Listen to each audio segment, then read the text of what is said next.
Hello and welcome to Theology Unleashed. I'm Arjuna and this is the channel where Eastern theology meets Western skepticism. Today I'll be responding to a video put out by the Muslim apologist Daniel. Haqiqatjou. The video is titled The Curse of Polytheism. It's riddled with bad arguments, straw mans, and misrepresentations of other religions. Of all religions, Islam is unique in its staunch condemnation of polytheism in all its forms. They're worried about Muslim conversion. They're nervous about strong Muslim commitment to Islamic law. All of these things are directly tied to the strong faith that Islamic monotheism produces that all these other religions lack. Ultimately, these other religions, what they're selling you is come be a Christian, come be a Jew, Buddhist, Hindu, because we're more liberal. The only selling point of these religions is we're not as bad as Islam. Islam stands alone. And it's all because of one belief. There is no God except Allah. That's probably a good place to start. This Islamic trope, which he just quoted, there is no God but Allah, has a semantic flaw, which is that the word Allah is simply the Arabic word for God. When we take this into consideration, we're left with a statement that monotheists the globe over would agree with. Him stating claims which monotheists all around the world would agree with, and then pretending that they're things only Muslims believe or only Islamic beliefs can achieve, is a running theme in the video. One of the basic ideas his video is trying to drive home is that polytheism results in evil in the world, whereas Islam produces good things in the world. These are shocking examples, but there's a deeper underlying truth here. Religions that involve bestiality, human sacrifice, and child torture are all polytheistic. Why is polytheism conducive to these practices? There's 2 points I want to make early on here. One is to throw shade on who exactly are these polytheists. Are the people he's accusing of being polytheist actually polytheistic? Or is that a straw man of the beliefs? The second point I want to make early on is that many of the things he's saying, pointing to and saying these are bad, and then accusing polytheism or these religions of causing, are actually caused by human nature. And we find similar or equally as bad things in Islam. Let's focus a little bit on the question of who are the polytheists. In preparation for this response video, I did a podcast with Nimai Hedmark. I've posted the podcast on my side channel where you can go to view the entire discussion if you're interested. So, is there any religious tradition which we can legitimately say is polytheistic? You know, like the only ism in there that maybe we could argue is a polytheism, but the reality is we don't have enough remaining information to actually make that judgment, which is paganism. We don't even know really what their religion was. We only have accounts from Roman historians who were basically writing propaganda for Rome. and so we have next to nothing, and we don't know really much of anything, really of any depth of what those religious traditions were about. So I would not even make I don't know if they're truly polytheistic or not. But what about Hinduism? Surely certain forms of Hinduism are polytheistic at very least. If we were being generous with them, if you take certain, you could say, schools of Hinduism where all the deities are equated, where the cosmology is equated, where the differences in the deities or beings is simply an aesthetic or a flavor change, then you might say, oh, that you can worship any of these and it's all the same. You could maybe argue that's polytheism, But the thing about Hinduism is it's not a classic polytheism, because even if when you do that, in that school of thought, the ultimate conclusion is that Brahman is the supreme being, and that Brahman takes many forms, including you and I. And at the end of the day, there's one absolute truth, which is acknowledged and can be acknowledged in many ways. If that's the school of thought that you're actually complaining or attacking in the equation of all these deities, and you say, oh, but there isn't a classic polytheism as you would be taught it in Hinduism, for the most part, not in any of the writing. But we could grant them that their objections land on certain versions of Hinduism, but that doesn't mean they can say Islam. Not really. Not you. I would still argue that the thing that's fundamentally different between Islam and the Abrahamic religions and the East is non-duality. The Eastern religions, the fundamental basis is non-duality. It's one truth being expressed in multiplicity, but it's always one truth, and it never stops being the one truth. Whereas in a dualistic system, there's absolute difference between God and his creation. So you do find monism in Hinduism, but there is no proper polytheism. The next question is whether the ideas found in Islam really differ that much from these other traditions, which he is accusing of being polytheistic. Of all religions, Islam is unique in its staunch condemnation of polytheism in all its forms.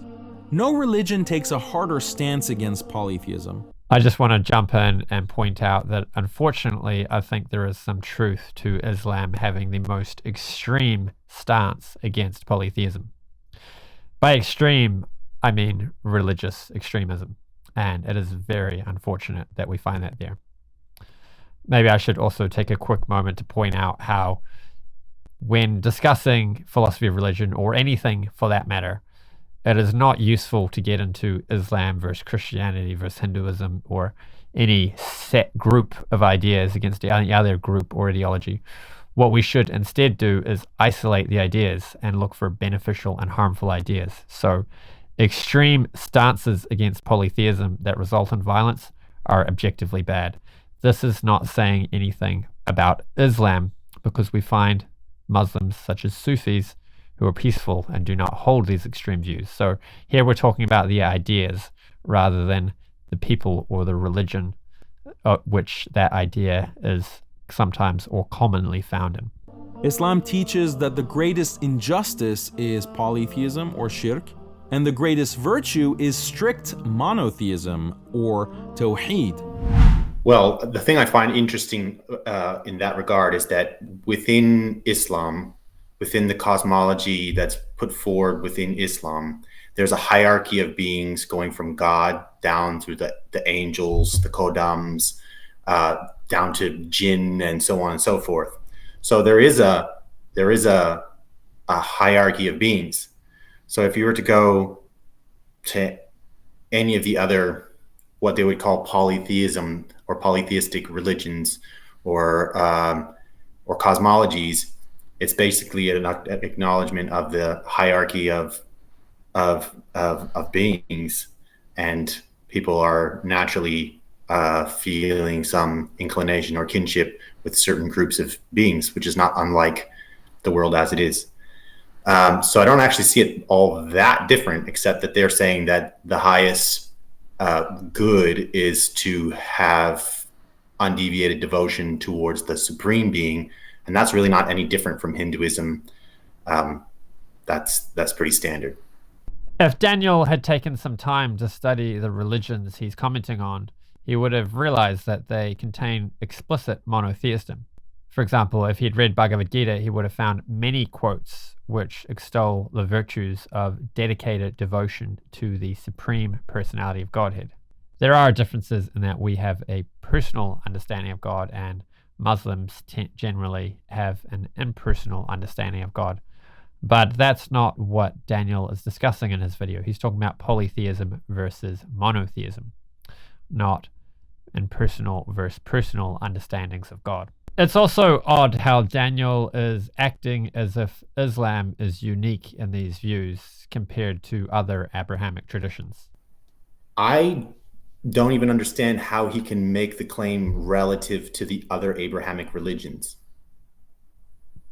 How is Islam, and maybe this is a question I'm ignorant of, how is Islam more anti-polytheism than Christianity or Judaism? To say that they're the most like where in Christianity is there an allowance for polytheism? Where in Judaism is there an allowance for polytheism? And which way are they polytheistic?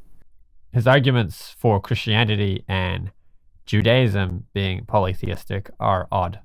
Depict God, they celebrate the notion of debating with God, winning arguments against God, even triumphing over God.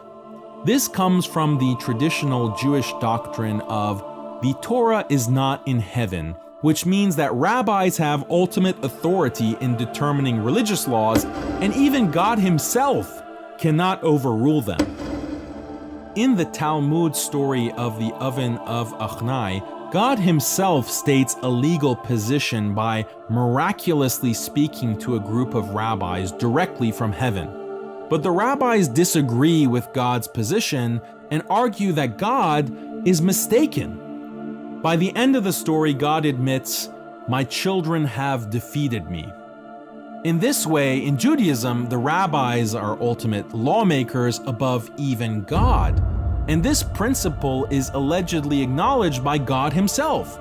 According to the Talmud, God admits, "Even I must obey the decree of the rabbis."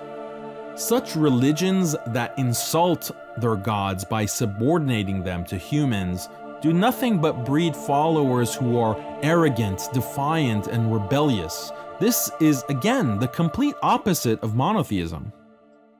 Now, I don't know whether any of that is an accurate representation of the Jewish religion. It's not something I've studied. But that last claim should be something we can empirically verify. Is it actually the case that Jews are more arrogant, defiant, and rebellious than Muslims? I very much doubt that to be the case. But it's not as if he's putting forward a hypothesis that is something like theoretical physics, where all we can do is armchair hypothesize about it. We can actually go out in the world and measure to see whether the statement holds up, and I really don't think the data falls on his side. He gave two arguments against Christianity. One was to drop a trope about the Trinity. The issue with Christianity is they have formulated this Trinitarian conception of God, which is confusing at best. I'll leave it to the Christians to defend the Trinity, but what I will do is respond to this claim Daniel's been making about Islam being the only religion that can produce dedicated devotion to God, free from confusion.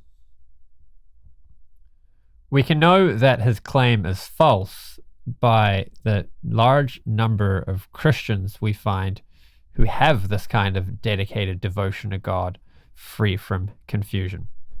The other argument he gave against Christianity was to point out inconsistencies between God's mood in the Old Testament to in the New Testament. Matters worse, the Bible teaches conflicting notions of God. One notion of God depicted in the Old Testament commands believers to kill women and children and commit genocide.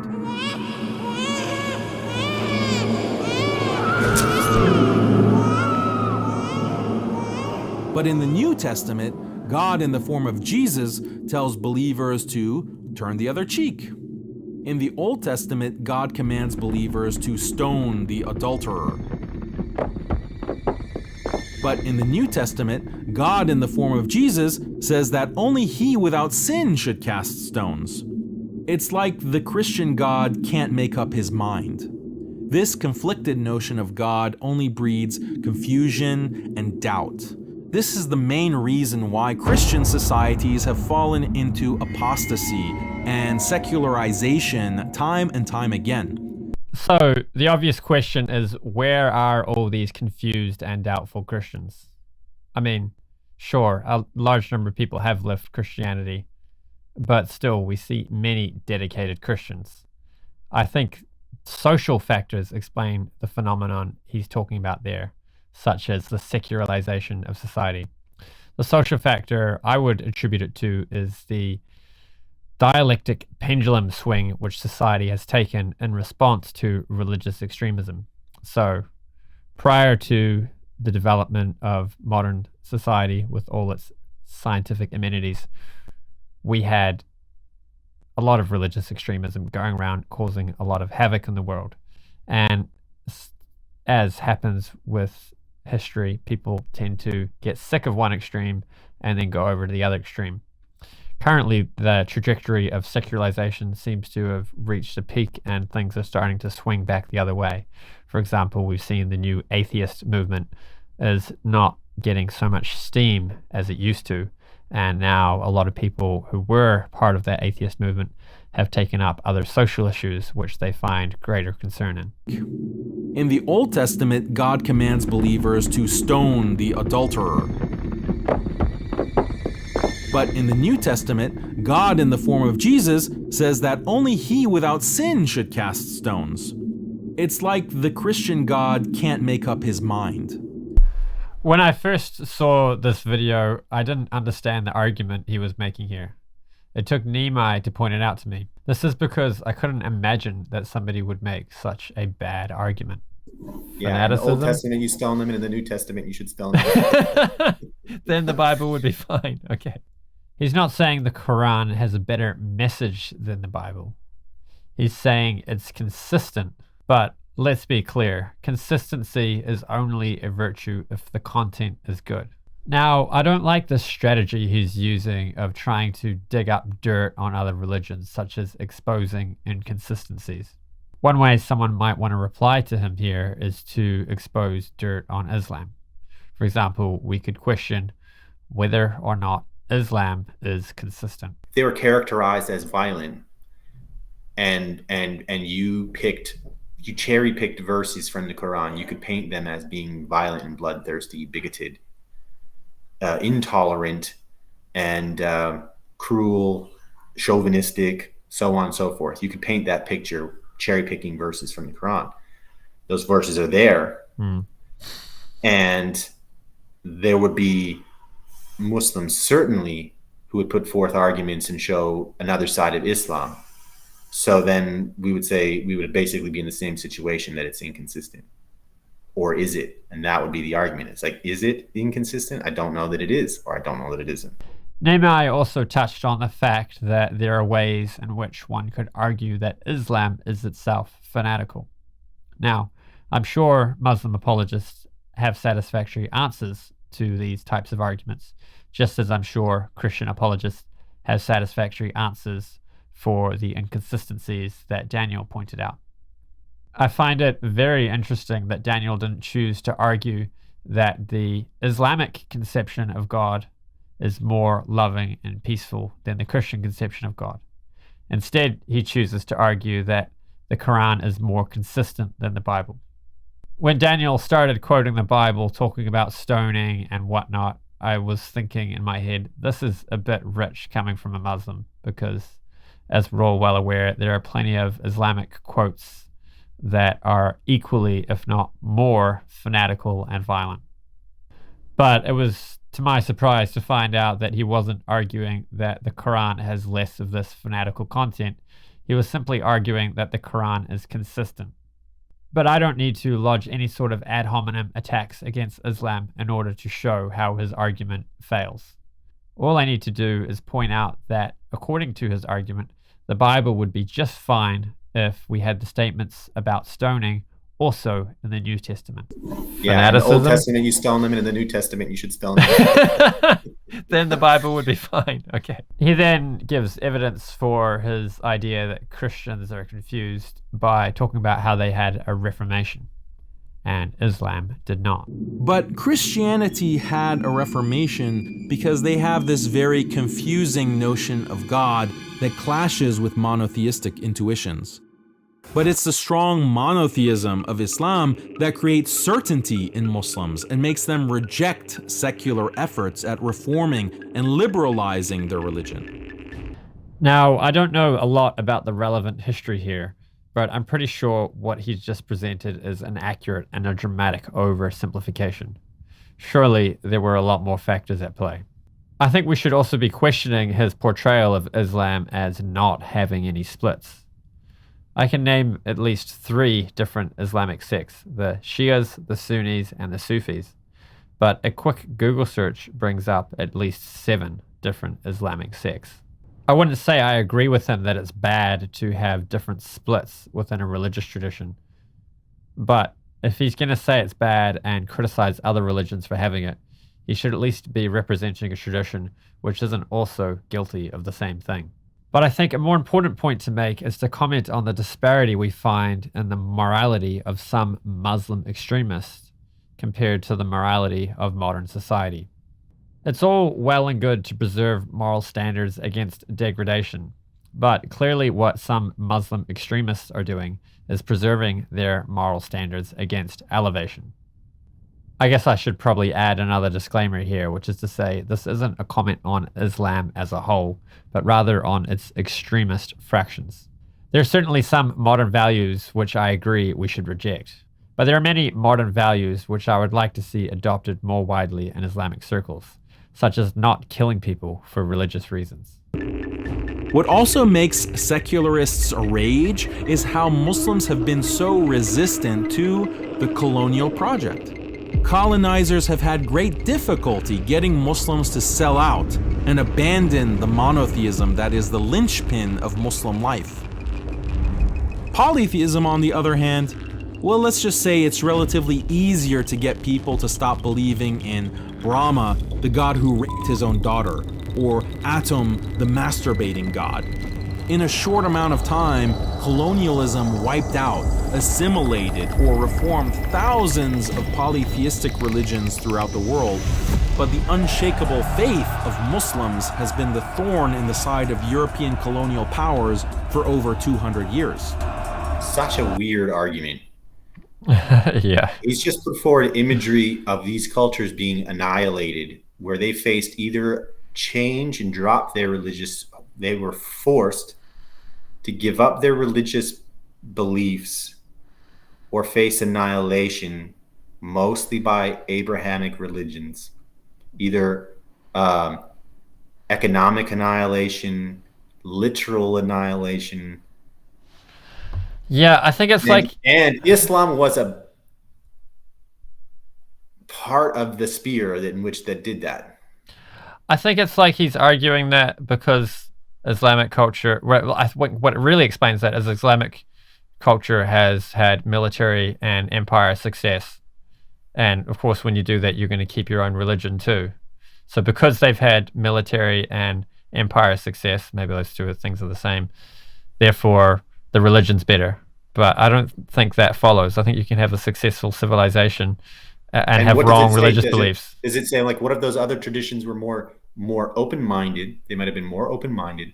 They might have been more peaceful, which didn't favor them. They might have been more gentle, more open to negotiation, more accommodating, all kinds of qualities that maybe came from beautiful religious principles that didn't allow them to go and annihilate other cultures. It seems to me that Daniel is misrepresenting traditions on all sides. He's misrepresenting Islam by painting it in too positive of a light. And he's misrepresenting the traditions he's criticizing by grabbing the worst aspects he possibly can find of them, making no effort to understand them accurately, and painting them in the worst light possible. Given how much I know he's misrepresenting the Vedic stories, such as Lord Brahma lusting after his daughter, I can only wonder how much he might be misrepresenting some of these other traditions which I know nothing about. He's using extremely loaded language in a way which doesn't fit with any scriptural account I'm aware of the event. The only account I'm aware of the pastime is in the Bhagavatam in the 3rd canto, where it's described that Brahma lusted after his daughter. There's no mention of any sexual act, what to speak of any non-consensual sexual act. Probably what he's done is taken the worst portrayal he could find on the internet and then come to the worst conclusions he could based on that worst portrayal. It's not my style to do this kind of thing, I prefer to treat other religions with respect and decency.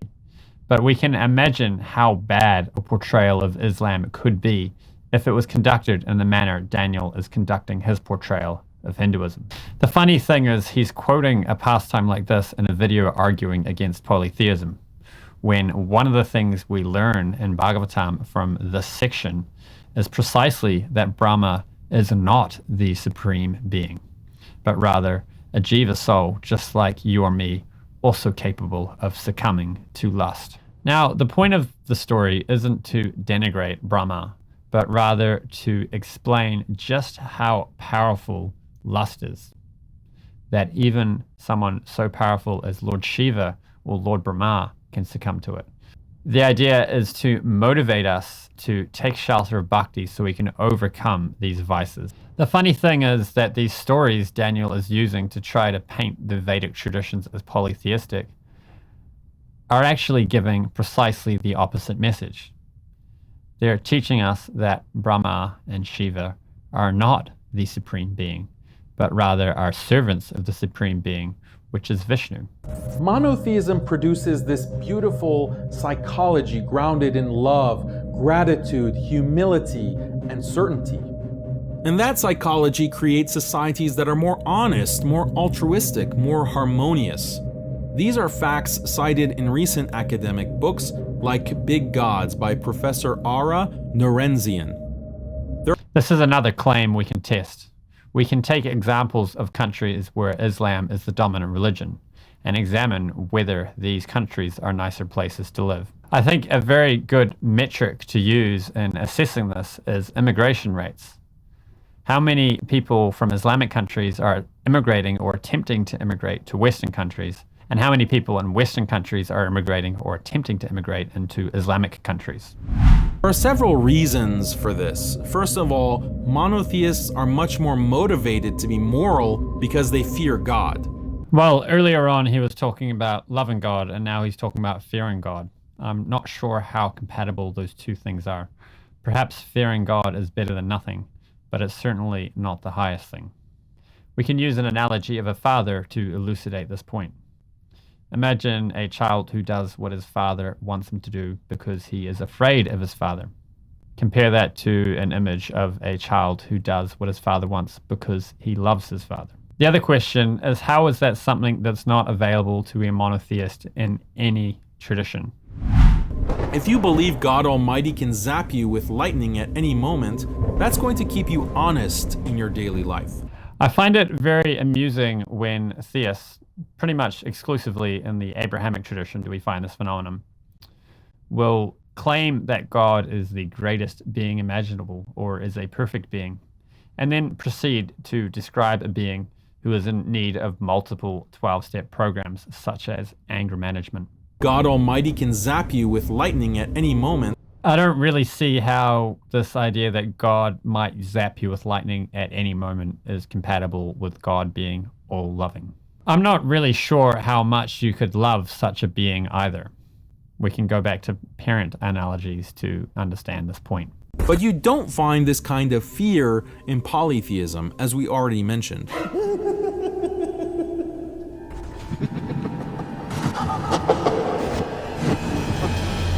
But we do find a kind of fear which in some cases causes people to commit murder, such as honor killings or the killing of members of other religions. It seems as if he would have us believe that these murders are less bad than atypical gender expression and sexuality, an idea which is clearly absurd. But of course, he's not going to mention anything about some of the horrific things which have gone on under the banner of Islam in the past. Secondly, in monotheism, God is all-knowing, but polytheistic gods are not. Polytheistic gods are sometimes so ignorant they can be tricked. For example, in Greek religion, Zeus was tricked by Prometheus. In Hinduism, the god Shiva ignorantly decapitated his own son because his wife Parvati had a child without him knowing. That's the level of ignorance of these gods. So if a polytheist cheats, steals, lies, murders, and rapes, he won't have to worry about divine retribution because the gods probably won't even know about it. Here he's displaying what can only be a willful ignorance of Hinduism. Anyone who knows anything about Hinduism knows that it teaches about karma, a system where good actions are rewarded with good reactions and bad actions are rewarded with bad reactions. No one who takes the Vedas seriously thinks they can get away with bad actions. As for his comments about the ignorance of polytheistic deities, when it comes to the Greek gods, Plato actually shared his criticism. Plato is known to have criticized the Odyssey and said we shouldn't be teaching it to children because it teaches them bad morals. As for the Hindu pantheon, as I've said before, these other deities such as Shiva and Brahma are not the supreme deity, and there is a supreme deity in the Hindu pantheon known as Vishnu. And he does not display any of this sort of ignorance or any of these character flaws. That's the level of ignorance of these gods. So if a polytheist cheats, steals, lies, murders, and rapes, he won't have to worry about divine retribution because the gods probably won't even know about it. This connection between increased dishonesty and polytheism has actually been experimentally proven in numerous studies. His YouTube video doesn't actually have any references for any of these studies in the video description. So there's no way for me to go and check what he's saying and see if it actually rings true. However, it does seem accurate that the beliefs as he's describing them would have some of the consequences he's describing.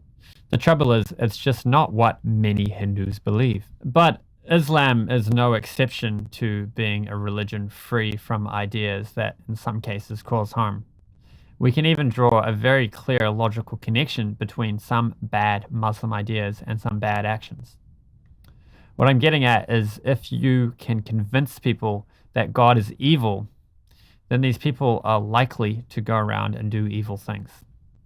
There is a certain internally consistent logic that follows from the idea that God's evil and leads to the conclusion that you should go around murdering.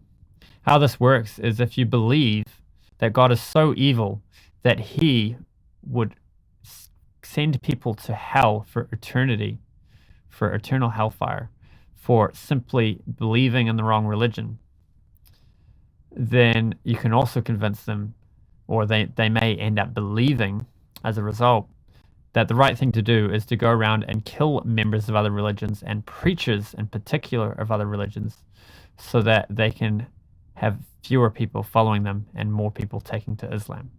Thirdly, polytheistic societies are more immoral because they worship gods who are themselves highly immoral. The idea that God is all good and is the source of morality is actually a monotheistic concept. It's actually amazing the amount of times in this video he says something that all monotheisms do, basically, and then claims it as if it's something that only Islam does. Lord Ramachandra, in particular, the incarnation of Vishnu, is famously lauded as the bastion of dharmic principles, a model for us all to follow. In Greek polytheism, Zeus is depicted as seducing and raping other gods and other people.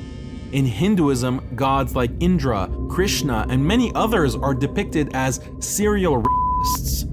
The Hindu text Bhavishya Purana describes how the gods Vishnu, Shiva, and Brahma work together to gang rape Anusuya. This is one of a few claims that Daniel makes of something extreme being found in the Vedic literature. At no point does he provide a scriptural reference for any of these claims. I've been unable to, through my own research, find anything that matches what he's talking about. So if he wants to substantiate his argument, then he can provide a reference and we can have a look at the Sanskrit and see whether it does indeed support what he's saying. We can also look at whether the version of the text in question is a legitimate one, whether there's reason to believe that it is a bona fide Vedic text. I was able to find on the internet a discussion thread discussing this kind of accusation. It was quoting from Bhavishya Purana. Someone in the comments offered an alternative translation which they said was more accurate, and it involved nothing like what Daniel was talking about. Since he hasn't given a reference, I don't feel like I should spend any more time on this, but I'll leave a link to the discussion thread for anyone who wants to go and look into this further. There are some scholars who think the Bhavishya Purana has interpolations, meaning things were added to the text or edited in the text, and it's no longer bona fide or in its authentic version. So even if we did find something of this sort in that text, we wouldn't have to impugn the Vedas as a result, because it might be the result of editing. There's another piece of dirt he claims to have unearthed and be exposing about Hinduism, only he doesn't give any Sanskrit references, and I was unable to find anything that matched his description, yet again. This is about the Ashwamedha Yajna. He presents what he claims is an accurate translation, whereas he claims the pro-Hindu translators have only ever given whitewash translations. For his argument to have any substance, he would need to provide us with an actual Sanskrit reference, not just him telling us he read it in a book somewhere from a translator who he happens to believe is giving a more accurate version. No, we're not just going to take his opinion for it, or the opinion of another author. We need to see the actual references. There is a sacred ritual described in Hindu scripture that's so vulgar that Hindu scholars refuse to translate it.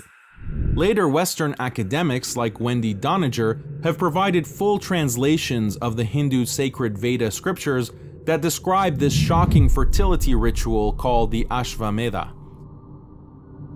I reached out to Wendy Doniger by email asking if she could help me find the reference that Daniel is talking about here. She didn't reply. I'm not sure if she saw my email or not. We will describe the ritual for you now, along with direct quotes from the scriptures, but viewer discretion is advised. I'm going to refrain from playing the clip where he gives the full description. If you want to see us reacting to the entire video, you can go over to my side channel, link in the description. He said that he's going to provide direct Sanskrit quotes, but he's done no such thing. Nowhere have any references been given for any of the claims he's made about anything from the Vedas. Here's a clip from my interview with Nimai where he gives some comments on the clip I played to him from Daniel. She then I don't recites know where he's getting this personally. Although in Harivamsa, a situation like this does take place, and Janamejaya, the king, becomes shocked. He's like, "Oh my God, what is this? This is terrible!" And he's going to curse the queen, and he makes a declaration that there will be no more Ashvamedas. So even the attack here, even if we were to take it on face value, the reality is that Ashvamedha is not part of Hinduism today. Yeah, exactly. Yeah, it's not something that's going on, whereas it's irrelevant. Honor killings are still happening in Canada today. Yeah. And so is a lot of violence in Islamic countries. So, I mean, he's describing a ritual without any real context. And he is, the reality is the mantras that are for the Ashvamedha are in Yajurveda, and they're in archaic Sanskrit. And the four Vedas in general are deeply coded. They are not literal. They're coded majorly. And the Upanishads are often the decoding of the meaning of the Veda themselves. And there isn't an oral tradition that I'm aware of today that can be gone to understand the meaning of the sacrifice as it's presented. So all we have is speculation, academic speculation, Hindu speculation, all kinds of speculation about what all this all means. There are whole books written on the symbolism that's involved in the Ashvamedha, and all of it, of course, still on the platform of educated speculation. But this is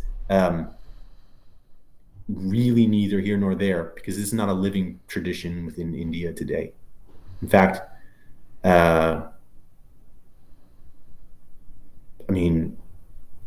I suppose you would still have blood sacrifice in Shakta traditions of sacrificing goats, but they're still sacrificing goats in Islam, so it's pretty much the same. Right. So what he's doing here is basically just trying to get a shock value. He's describing something which, as if it's like, it's in a manual of here's how you carry out this ritual and here's something a good Hindu is supposed to do, but we're not aware of any Sanskrit verse that says here's a ritual that should be performed. You're aware of one version where something similar is described, and this is a historical case where everyone's shocked that this happened. Yeah. And so, which also says that it was not the norm for the ritual, because if the king was not, if he knew that was going to be, that's the ritual, why would he be shocked? Why would he be surprised to the point of cursing his wife, right? So obviously that wasn't the norm for the tradition. What Daniel's done here is at best very sloppy research, and at worst a smear campaign, a textbook example of a red herring argument. What he's done is take the worst example he could find of this ritual being described on the internet. Maybe he read something from Wending Doninger. I don't know. I haven't read her book. I don't know what references he's talking about. But then he's extrapolated out onto that's how the ritual is recommended to be performed, which is not the case. This is not a ritual that's recommended for any Hindu today. And he's also extrapolated that this is how the ritual was performed for the arrival of Lord Ram. However, the description given of the Ashwamedha Yagya, which was performed as the fertility ritual for the pregnancy which gave rise to Lord Ram, was not anything like the description which he gave in his video. You might think that this is a marginal practice in Hinduism, but many sacred Hindu temples, such as the Khajuraho temple in India, depict these acts of bestiality and group sex on their holy walls. So there's Khajuraho is famous, but there's like maybe one other temple that I'm aware of that's as famous in this way of this erotic sculptures. The idea that this is like, he's trying to paint this as pervasive within Hinduism is very ridiculous. And the Ashwamedha is not a sacrifice that has been performed since Janamajaya, which would be somewhere around 3,000 years ago. Whereas or more today actually. In the Middle East, there's some horrendous violence and abuse going on still in Islamic countries. Yeah. And there's, I go back to, there's horrendous abuse going on in Buddhist cultures. Oh yeah, we're not picking on Islam especially. We're just pointing out how odd it is for him to make these arguments. It's the hypocrisy is ridiculous. It's gross hypocrisy, and it's taking an elitist position that nobody should be able to take. Yeah. One Hindu sect, the Aghoris, even to this day give sexual satisfaction to goddess Kali by having intercourse with rotten human corpses. That's not true. Well,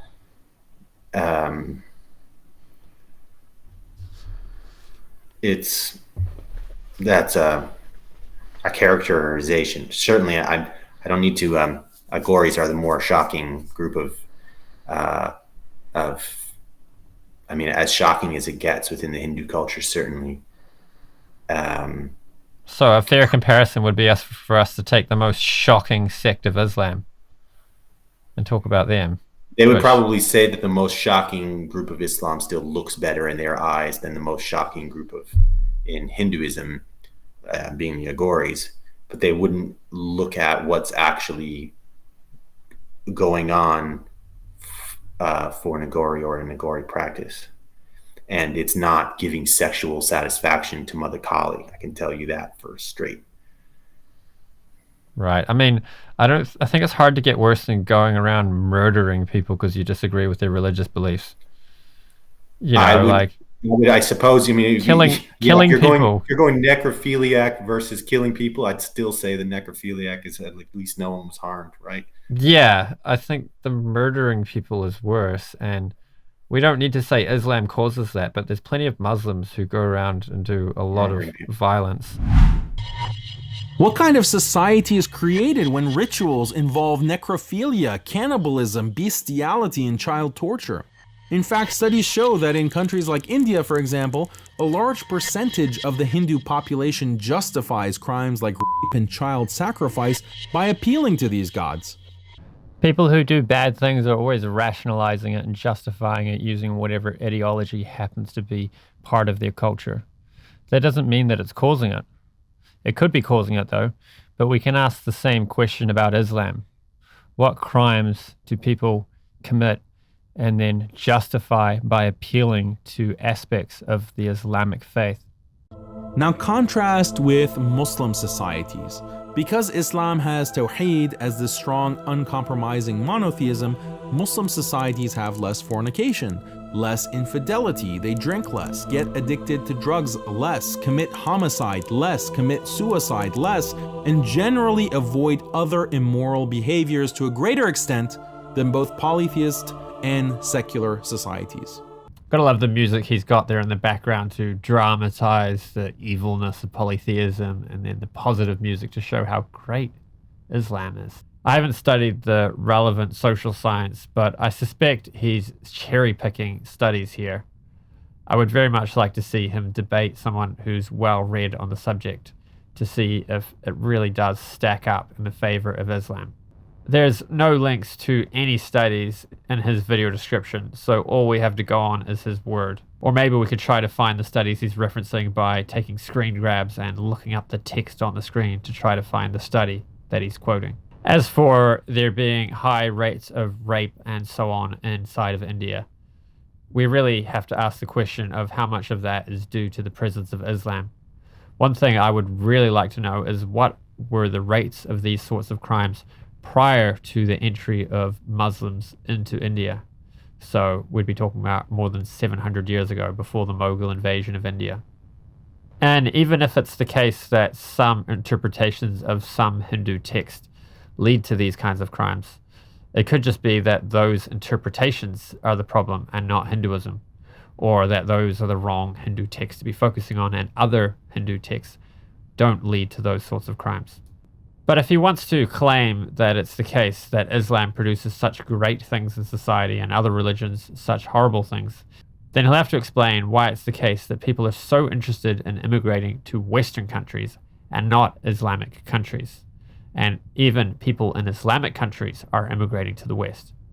If it were the case that Islam was producing such good things in the world, then anywhere we found a country that was run by Muslims, we would expect that to be one of the countries that people all over the world, including in the West, would be interested in immigrating to. As the history of Islam shows, it brought together all the Arab tribes and from day one integrated many other races into one Muslim ummah. That was a really whitewashed way to do that. From day one, we just integrated them into our society. Right, yeah. But really it was military conquest.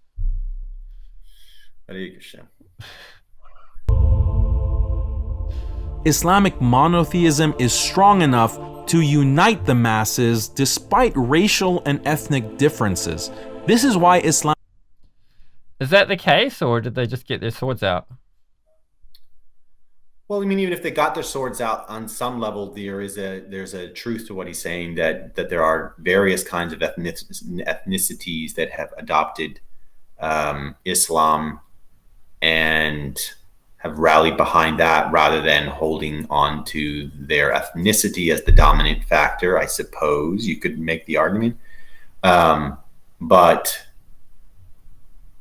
certainly that strength that he's describing has to include the violence, the threat of violence. Islamic monotheism is strong enough to unite the masses despite racial and ethnic differences. This is why Islam has been the most racially diverse religion from the beginning. I think Christianity is probably beating Islam when it comes to having people from diverse ethnicities taking it up. The Hare Krishna movement has also had a lot of success at reaching people from diverse ethnicities. What's so incredibly dishonest about other religions when they criticize Islam is they say, sure, Muslims have strong religious identity, but that makes them engage in religious discrimination, unlike our peaceful religions. Yes, Islam treats people differently according to their religion, guilty as charged. But it's not like discrimination doesn't exist in polytheistic or secular societies. Okay, so this one's a weird argument. I think this is the first time in the video that he's admitted there's something bad about Islam. But he's defending it, which is, in some sense, respectable. So it's a strange argument. What he's doing is saying, yeah, sure, we discriminate, but other people are doing it too, so we're not so bad. Instead of, we could just say discrimination's bad, and sure, other people are doing it too, so you're not the only ones, but it's still bad. But what he does do is say our discrimination is different from the discrimination that other groups are doing, so we're better. They all have boatloads of discrimination, but instead of religious discrimination, it's on the basis of race, ethnicity, or national origin. How is this supposedly better? Seems to me like he just said the same thing with 3 different words: race, ethnicity, and national origin. But I guess there could be some technical distinctions made between those 3 words. At least with Islam, religion represents a person's deepest beliefs, and it's something freely chosen.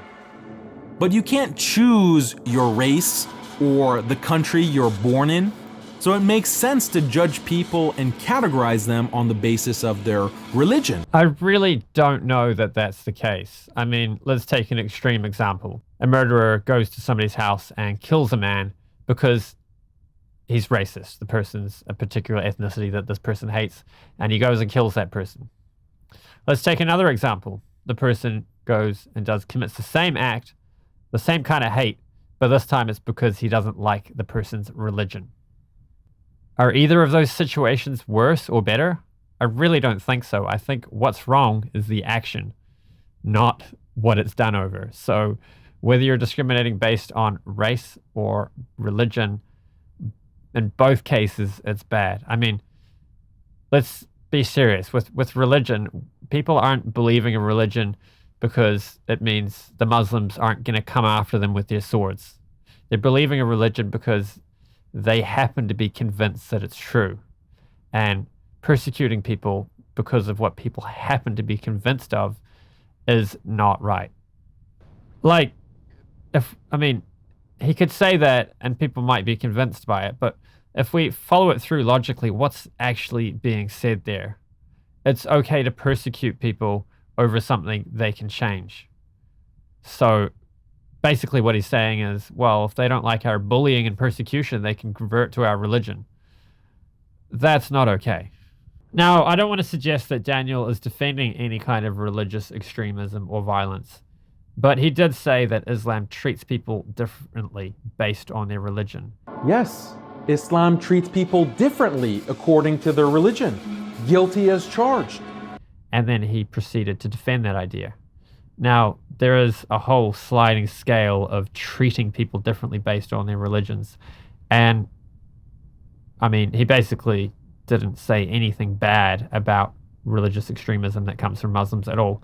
And we know it exists, let's be real. But you can't choose your race or the country you're born in, so it makes sense to judge people and categorize them on the basis of their religion. But the color of your skin or which country you happen to be born in is a silly basis for categorization. And if anything, it leads to far more persecution and bloodshed. Well, here's a claim I think we could examine empirically. And I think if we did a body count of Islam versus other religions, I don't think Islam would fare well. I don't think the Abrahamic traditions in general would fare well. The Christians certainly had their bloodshed. Hinduism historically has actually fared pretty well, and this might be because they're vegetarian, and when you're not even willing to kill a rabbit, then you're far less likely to go around killing other humans. I know in the last century or two Hinduism has had a bit of bloodshed, but there's several factors at play. There's Islamic influences, there's the Western rule that happened in India, and when they left they inflamed tensions between Muslims and Hindus, and that led to a lot of the wars. And there's also a lot more Hindus eating meat than there used to be. The evidence of the lack of violence and persecution in traditional Indian culture is found in the diversity of cultures you find from village to village. India has so many languages that often from one village to the next there will be a different language. This is not something you find in cultures that have gone around violently persecuting racial minorities and ethnic minorities in order to merge them into one overarching culture. Consider the supposedly peace-loving religion of Buddhism. Burmese Buddhists persecute the Rohingya based on racial identity. Sinhalese Buddhists persecute the Tamils based on ethnic identity. Japanese Buddhists justified Japanese imperialism based on ethno-nationalist identity. So yes, none of these are religious conflicts per se, but that's because the persecution is ethno-nationalist in character. And it's not just Buddhists that have to resort to lowly racism and ethno-nationalism. Look at Christian white nationalists. Look at Jewish Zionists. Look at Hindutva. All these religious groups put primacy on race and discriminate based on race. So there's certainly a fair amount of madness and violence in the world. As I mentioned before, I think we can cut down a lot on that by adopting a vegetarian lifestyle. I was just mentioning how in traditional India there was no religious wars, however there were political wars. And perhaps you could say that his comment here responds to that and saying, yeah, well, they still had violence, only it was discrimination and violence over different things. And that may be, but I think these things come from human nature, and I very much doubt that if we examined Islam, we would find it to be the case that there was any less of these bad qualities of human nature coming out. I'm sure they had plenty of political wars and so on. But the difference with traditional India is we had less of them because we didn't have them over religious things. So there was one less cause. Groups put primacy on race and discriminate based on race.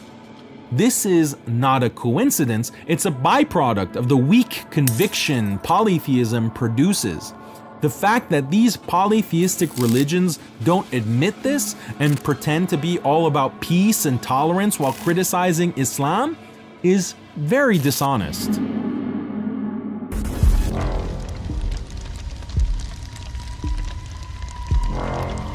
It's not surprising that all these polytheistic religions come together to criticize Islam. Just look online. You see Christians obsessed with Islam, Jewish Zionists obsessed with Islam, Buddhist nationalists, Hindutva, and even atheists. They're all seething about Islam. You hardly see a Christian debunking Buddhist scripture or a Hindu deconstructing Jewish theology. Why are they all focused on Islam? Well, if you ask these people, such as David Wood, who we showed on the screen, why they spend so much time criticizing Islam, they will tell you. What David Wood says is he feels like one less Muslim in the world is potentially one less suicide bomber or jihadi. So he clearly is not interested in engaging with the real reasons why these people are opposed to Islam. He just wants to straw man them. What's so telling is that these religions don't criticize Islam on the basis of their own traditional doctrines. Rather, their main criticism is that Islam is not liberal and modern enough. Here he's continuing his straw man. I'm sure there's plenty of people who do criticize Islam for the reasons he's presenting. But there's also many people who criticize Islam because they're worried about the suicide bombings, the honor killings, the religious wars, and so on. I also think it's silly the way he's claiming that Muslims are the only ones using their moral standards to judge other people. Everyone's using their moral standards to judge other people. It's just some moral standards are valuable and some are dangerous and harmful. Religions all sold out, but Muslims haven't, and that burns them up inside. Now, there is some truth to what he's saying. It's definitely the case that Muslims have done a good job of maintaining their traditional moral values, even when immigrating to Western countries. But this isn't necessarily a good thing, at least not in all cases. Sometimes what this means is people will move to a country like Canada and then do something like an honor killing. A very horrific thing. And it's precisely these kind of horrific actions of violence and murder, which is why people are upset with Islam. The reason why none of these secularist Christians and so on are going after Buddhists when they engage in violence is because they don't bring their violence into Western countries. Their violence is political in nature, which means it starts and stops in a particular location and very rarely does it spread. Whereas when the violence is caused by a religious ideology, or any ideology for that matter, then as that ideology spreads, so does the violence. Now, I should probably repeat my disclaimer that I'm not saying Islam is necessarily a dangerous ideology. That may be the case, but what I'm more interested in doing is exposing that particular ideas are dangerous. So if we strip Islam of the dangerous ideas, then it ceases to be a dangerous ideology. So one thing Muslims need to stop doing is believing God is such an evil being that he would punish people for eternity for simply choosing the wrong religion. That would go a long way to ending religious violence. To the strong faith that Islamic monotheism produces that all these other religions lack. That's such an absurd claim, it's hard to know what to even say in reply. I mean, if you go around the world and you find people practicing different religions and actually talk to them, you'll find all sorts of sincere people full of faith. And at least in the Bhakti tradition, which I follow, we like to have this concept that there's this thing called devotion to God, which you can find in all sorts of religions. And when you find a Christian that has great bhakti for God, a Muslim who has great bhakti for God, and so on, it's the same thing. So one way I like to think about it is if you got Jesus, Muhammad, and say Prabhupada or Chaitanya, Sri Chaitanya, all in a room together, I very much doubt they would be arguing with each other. Rather, I think that what they would be doing is enjoying each other's company and relishing love of God together. In the great hall of the Super Best Friends, there are assembled the leaders of the world's biggest religions. Jesus, Buddha, Krishna, Muhammad. Ultimately, these other religions, what they're selling you is come be a Christian, come be a Jew, Buddhist, Hindu, because we're more liberal.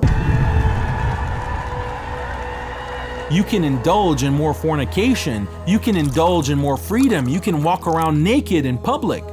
The only selling point of these religions is we're not as bad as Islam. That's a very dubious claim at best. Nimai gave a nice reply to it here. You could find every single one of these religious traditions would probably have a branch of their tradition that would have a similar attitude towards the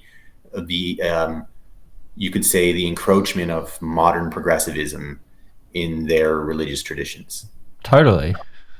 And that all of them will have a segment of their faith that will view these similar ideas that he's complaining about with some trepidation at the very best. Islam stands alone. And it's all because of one belief. There is no God except Allah. So this is given as the conclusion of his video, but I think I've shown that this conclusion is faulty in several ways. That's all for this video. Sorry that this one ended up being so long. A lot of work went into it. If you appreciate this sort of stuff, let me know down in the comments. Perhaps I should have done this in 15 6-minute videos instead of one long one. You can let me know what you think. If you like this kind of stuff, be sure to subscribe, hit the like button to help us out in the algorithm, and I'll see you on the next one.